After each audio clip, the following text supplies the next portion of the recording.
যখন প্রথম সন্তানটা হলো, দুনিয়ার বুকে আসলো, এই সন্তান যখন কান্না করে শয়তানে আঁচড় দেয়, এই শয়তানকে কি করার, দূর করার জন্য আল্লাহ রাসূল সাল্লাল্লাহু আলাইহি সাল্লাম বলেছেন, ছেলে হোক বা মেয়ে হোক, এই ছেলে বা মেয়ে যেই হোক না কেন, ডান কানে আজান দিবে আর বাম কানে ইকামত দিবে। আল্লাহু আকবার, আল্লাহু আকবার। এই যে আল্লাহ এক, আল্লাহ এক, এই বাণীটা তার কানের মধ্যে পৌঁছে দেওয়া হলো। আজান হলো, ইকামত হলো। আর নামাজ কখন বলেন তো? যখন মরে যাবে তখন জানাজার নামাজ।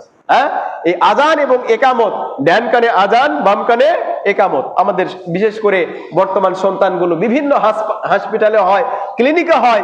আগেকার বাড়িতে মানে সন্তানগুলো হলে হুজুর নিয়ে যায়, দেখবেন যে বাইরে দাঁড়িয়ে থাকে, আজান হয়েছে। অনেক সময় মসজিদেও আজান দিয়েছে, কি হয়েছে? ওটা সোল হওয়া আজান, এরকম হয়েছে। তাহলে এই সন্তানগুলো কি করতে হবে? হওয়ার পরে সর্বপ্রথম ডান কানে আজান এবং বাম কানে ইকামত দিতে হবে। আর একটা কি? তাহানিক করতে হবে। তাহানিক মানে কি? কোন একটা খাদ্যদ্রব্য, যেমন খেজুর, একটা আল্লাহওয়ালা বুজুর্গ ব্যক্তি তাদের মুখের মধ্যে দিয়ে একটু চাবায়ে এখান থেকে নিয়ে ওই যে সন্তান হইলো, আজানের পরে কি করতে হবে? তার মুখে দিতে হবে, তাহানিক করতে হবে। রাসূলুল্লাহ সাল্লাল্লাহু আলাইহি সাল্লাম ইমাম হাসান এবং হোসাইন রাদিয়াল্লাহু আনহুম যখন হলেন, রাসূলুল্লাহ সাল্লাল্লাহু আলাইহি সাল্লাম নিজে এটা করেছেন। তাহলে তাহানিকটা কাকে দ্বারা করানো লাগবে?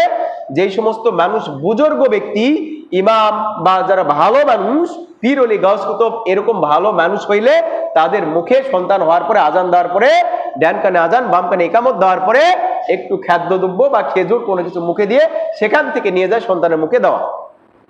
এখন কি ডাক্তারেরা এটা নিষেধ করে যে প্রথম 6 মাস কোনো কি নাই, কোনো খাবার নাই মায়ের দুধ ছাড়া, কিন্তু এটা ইসলামের রীতি, এটা আমরা করবো ইনশাআল্লাহ।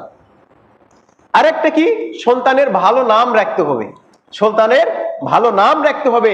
এরকম ভাবে একটা বয়ান শুনলাম যে হযরত আবু বকর রাদিয়াল্লাহু আনহু রাসূলুল্লাহ সাল্লাল্লাহু আলাইহি সাল্লামের মানে বয়োজ্যেষ্ঠ, এবং যাকে আমরা 1 নম্বর সাহাবী বলি, আল্লাহ রাসূল সাল্লাল্লাহু আলাইহি সাল্লামের এই সাহাবীর নামে যখন হাসরের ময়দানে আবু বকর রাদিয়াল্লাহু আনহু আবু বকর নামে নাম করবে, পৃথিবীতে যত আবু বকর আছে সবগুলা দাঁড়ায় যাবে, সুবহানাল্লাহ, সবগুলা দাঁড়ায় যাবে। তখন আল্লাহ তাআলা বলবেন, এই তোমাদেরকে তো ডাকিনি, আমি তো ডাকছি রাসূলুল্লাহ সাল্লাল্লাহু আলাইহি সাল্লামের 1 নম্বর সাহাবী, যিনি প্রথম খলিফা হযরত আবু বকর রাদিয়াল্লাহু আনহুকে আল্লাহ রাসূল সাল্লাল্লাহু আলাইহি সাল্লামের সেই সাহাবীর কথা বলবেন। তখন আমরা আমাদের নাম যাদের আবু বকর, তারা বলবো, আপনি তো সেটা উল্লেখ করে বলেননি, সুবহানাল্লাহ। এরকম ভাবে মহিলাদের নাম আছে মরিয়ম আলাইহিস সালাম, নাম ধরে ডাকা হবে। এই মরিয়ম আলাইহিস সালাম যত আছে সবগুলা দাঁড়িয়ে যাবে, নামের বরকতে তারা মাপ পাবে, সুবহানাল্লাহ। নামের বরকতে কি পাবে? মাপ পাবে। ওমর